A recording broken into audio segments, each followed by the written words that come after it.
You have an obligation. I mean, Every privilege rises responsibility. That's right. But it's very serious because you realize your entire ability to create your oil and harbor rests on your willingness to do mitzvahs or not. These are not simply figments of somebody's imagination. We are talking about power, real power, but invisible power. There will come a day when you will see the power of a mitzvah, but then it will be too late. Because the day that you becomes visible, the day that you see the power which lies in the mitzvah, you will no longer have the true free will to do it. That is the inherent irony of the situation.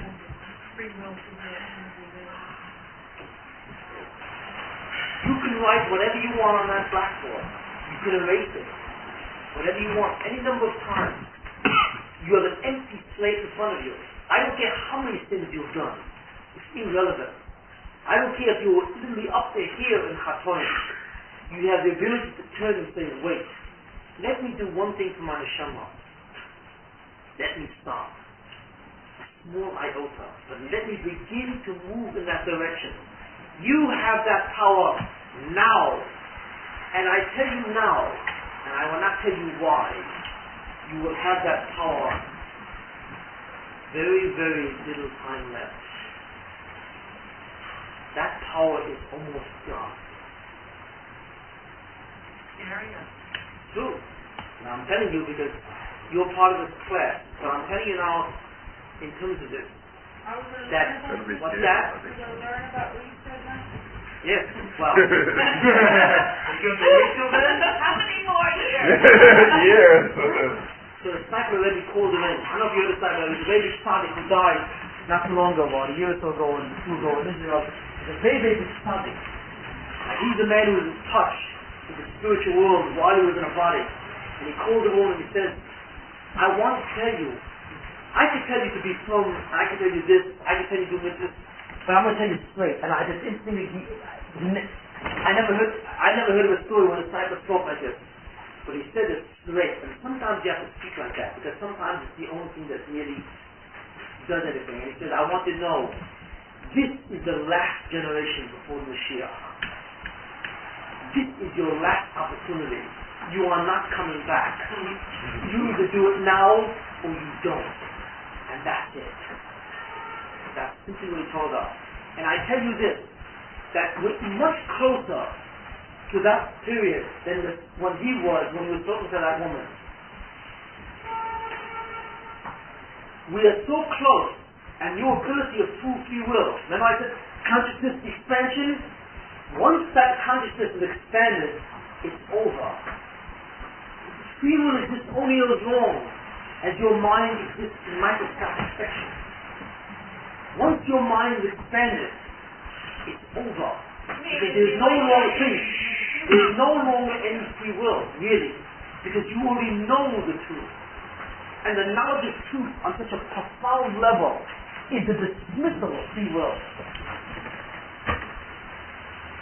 All of you will witness the coming of the Mashiach. Everyone in this room. That's how close it is. And this generation is the last generation. And these years are the last years left. It is a great truth. It is also an awesome responsibility, and it is a catastrophic significance. If you fail to begin to do mitzvahs now, if you fail to at least start, to at least begin, and you will say, what do I do? That's absurd.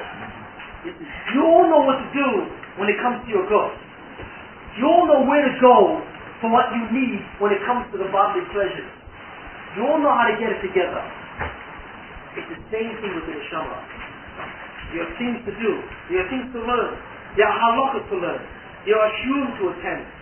There are things slowly to do. Very slowly. And you can do it. The Buddha will not be angry at you or punish you because you want to stop it. I don't expect people in this room to become tzaddikim. There are people in this room who are barely observant. But you will be punished severely because you did not stop and you did not try. And that I can guarantee. That is a definite thing. Why do I say this? Because you have almost no time left. So even though what I say sounds like a tremendous intimidation, I am doing you a favor. A very, very great favor. And you will thank me if you have been truly intimidated. Because it gets you started on something. If it gets you up from that inertia, if it gets you to do something, you will at least have moved in that direction of Zichor. You will have something in front of my boss. You will not stare into the face of Mashiach with total embarrassment and feel like an absolute fool. And I think you feel yourself that pain, because that pain will be enormous. Shouldn't you be done for the whole Jewish community? Yes. But for some reason, only you people are here to hear it. And that's what it is. But successful with this group, how would I be successful with the entire community? That's not really good. But that's true. If the group cheers and the group tries, then more people will hear about it. Even if the group doesn't try and you tell outside, some people from the outside might do it. So that's Whatever it is. But what the cheshbon is and what the hashkafa of who hears what is a very carefully controlled matter. For some reason the Baruch wants you to hear. Yes. I do not know why. I have no idea why. Now it's for you to tell us. What's that? And he wants me to tell him. But I have to say it like it really is. Only because there's almost no time left. If we had another 50 years, if we had another 25 years, if we had another 10 years You're left. making it sound like it's coming in 9 years. It's coming. Well, it is extremely close. Extremely close. If we had that much time, we could be more lenient. It is a known fact that all people who are involved with the struggle we say are in this sort of thing. The reasons that I don't want to get into it. And that's what it is. That's how close it is. It is extremely close. Yes. Excellent question. Now, the answer to that question is a whole series. The entire series of 3, which is up ahead. And it's a very complex thing. What's that? Tell us before. We finished the Oh, Do we need to? Sure. All right, because we'll have it already. Did the woman, She's saying that also? That's just exciting for them. I'm not saying it's exciting. and Bruce, my comrade, was the same thing. Ernest, one in Virginia Beach, education. Says around this time was a tremendous change. Around this time, yeah. Well, there are many tzaddikim like that. The problem here is why it's hard for me to speak at length on these things because you have to know the different types of information. But the amazing problem is why it is taking so long. That's what's staggering. Not when does Mashiach come, but the incredible thing is why he's not appeared up till now. That's the incredible thing. Because of the enormity of the events that have happened to the Jews. You see, what you see in Israel, what you see in Israel going on now, is preparation for Mashiach. The whole thing coming in.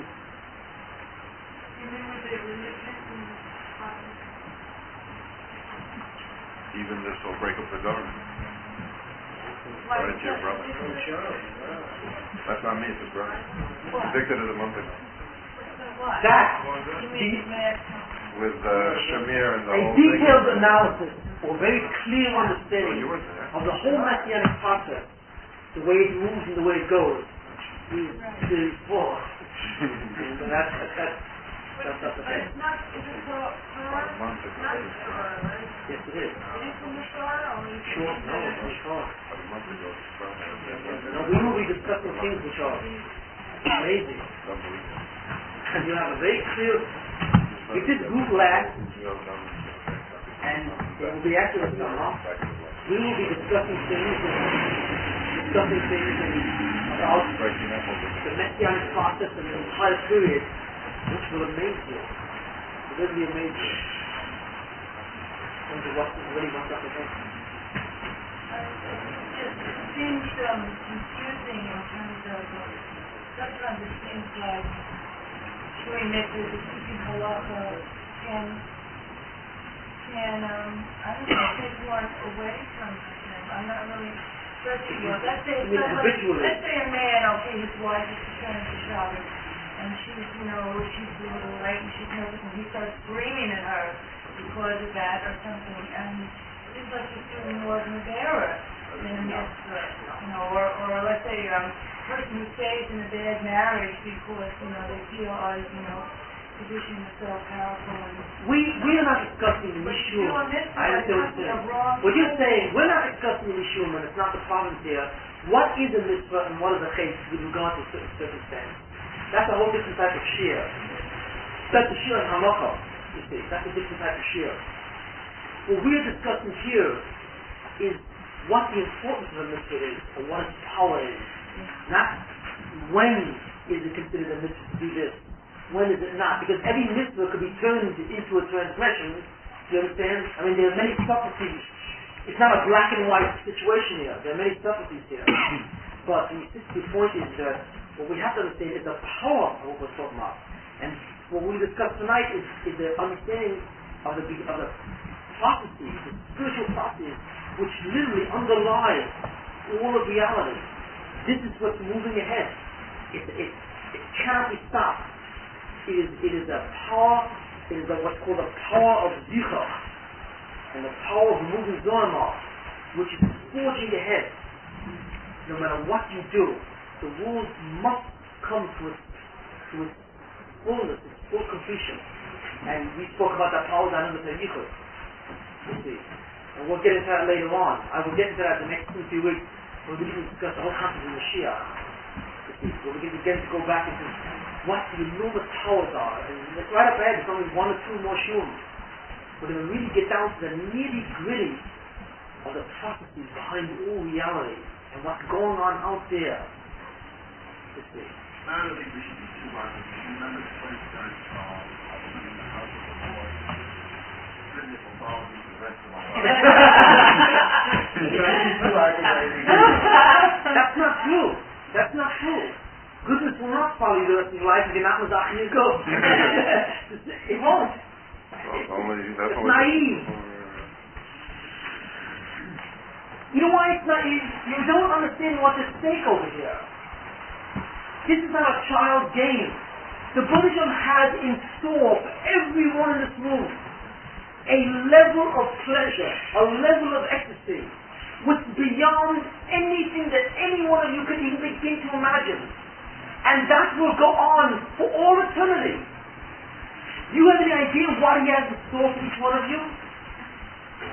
But he's not giving it away for nothing. It is not a welfare handout.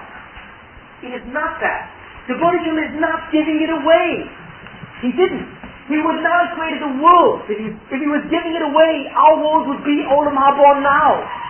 I would be standing here teaching you about Zichach, because there would be no Zichach. The world would be a world of neshamas only. There would never have been a body. The Olam Haba would have looked entirely different. Completely. It is a different situation. The Buddhism says, I have this enormous thing in store for you, but I want you to earn it.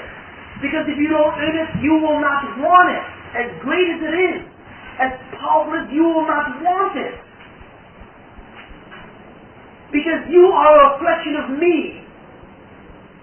In a sense, you demand what God demands. You demand to be a creator. You must create it yourself. That's what the group is about. In Olam Haba, every minute you walk around, you will be walking on your group, except that it will no longer be a group. But every time you will look at your group, you will say, I did it. Every time you look at that glass hand, not really glass, when you look at that transformed hand, and that trans body, you will think, it was me. Because I produced this. I was Mazach the group.